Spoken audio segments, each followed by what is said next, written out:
This podcast was made with a virtual voice. Today, let's board my imaginary boat, heading to 94 Joan of Arc Street.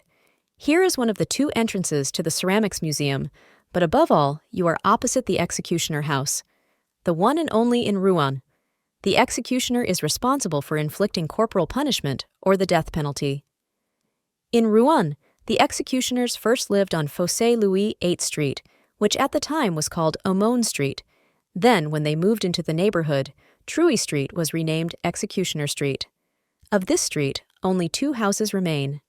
That of the executioner and another Bailliage Street, whose style contrasts with that of its neighbors and whose location gives an indication of the initial layout of Truie Street. I would like to take this opportunity to invite you to visit the Ceramics Museum, whose permanent collections are freely accessible.